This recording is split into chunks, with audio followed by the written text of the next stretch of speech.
Welcome back to This Is a Commander channel, where this is a Commander channel, and today I'm going to talk about Commander, tough rules, and cool interactions, episode 135. Today's episode is going to take a look at one of the most powerful cards in all of Commander and how it should actually not be included in the decks of commanders that seem like they should be running it, and these are popular commanders with almost 8,000 decks and a little over 6,000 decks on EDH Rec respectively, but they really shouldn't be running it. This powerful card is Academy Manufacturer, and it's showing up in over a quarter of Shelob Child of, I'm going to butcher this, Ungoliant decks, and over 1/3 of Bernard Ginger Sculptor decks, and I believe that is because players do not understand just how the manufacturer interacts negatively with their commanders. So let's get into why the manufacturer is bad for these two popular commanders. Academy Manufacturer is an artifact creature that says, if you would create a clue, food, or treasure token, instead create one of each.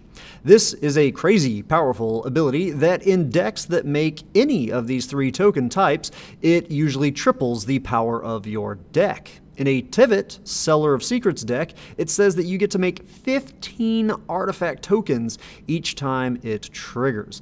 So now let's take a look at what these two commanders do. Shelob, Child of Ungoliant, has three abilities.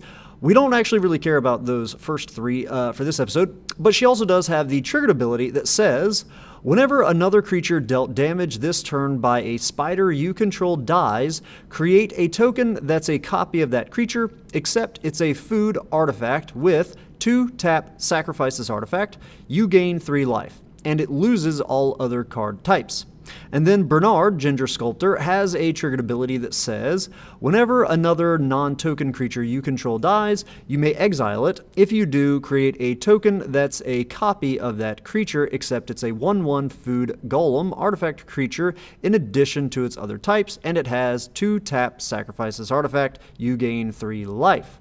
So the clear similarity here is that both of these commanders are creating food tokens that are copies of creatures dying on the battlefield.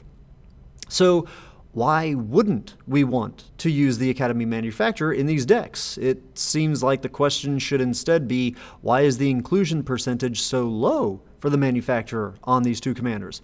Sadly, the wording on the manufacturer is such that he has a negative interaction with these abilities. So let's take another look at his ability. If you would create a clue, food, or treasure token, instead create one of each. So it's a replacement effect that is looking for the creation of a token that has the subtype of food, which both of these triggered abilities do make. But then what is it replacing? It says instead create one of each. So to illustrate what this does to Bernard's ability, I put this card together to show you exactly what it would replace for his ability. The ability would instead read like, whenever another non-token creature you control dies, you may exile it. If you do, create a clue, food, and treasure token. So it no longer has the wording that allows them to be a copy of those creatures with their abilities that they did have.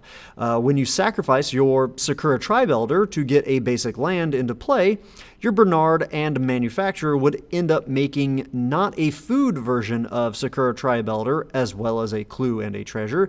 It would just end up making a non-Sakura Tribe Elder version of a food with no ability to sacrifice it again to get a land again. So now let's look at the wording on something like Peregrine Took that says, if one or more food tokens would be created under your control, those tokens plus an additional food token are created instead.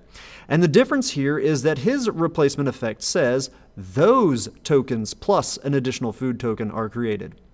And this wording makes it so that you're still creating the original tokens that the pre-replaced ability would have created, as well as now a normal food token.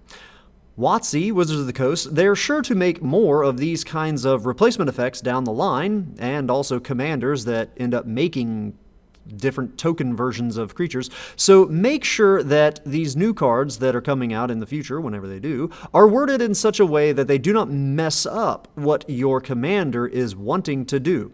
Yes, it's possible that the thousands of decks on EDHREC running the manufacturer for these two commanders are fully aware, maybe the people that put the list together, maybe they are fully aware of this interaction, and they're okay with it, and they just want to make a bunch of normal versions of each of these respective tokens.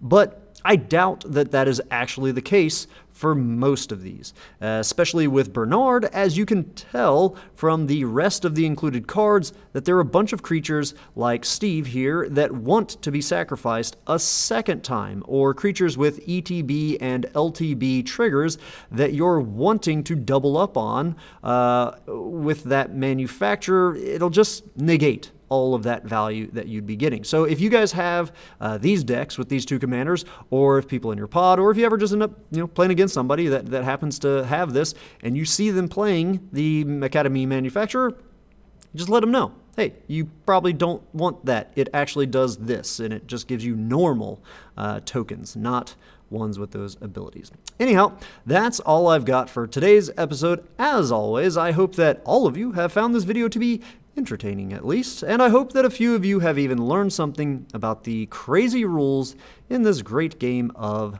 Magic. Have a good one. Ta-ta!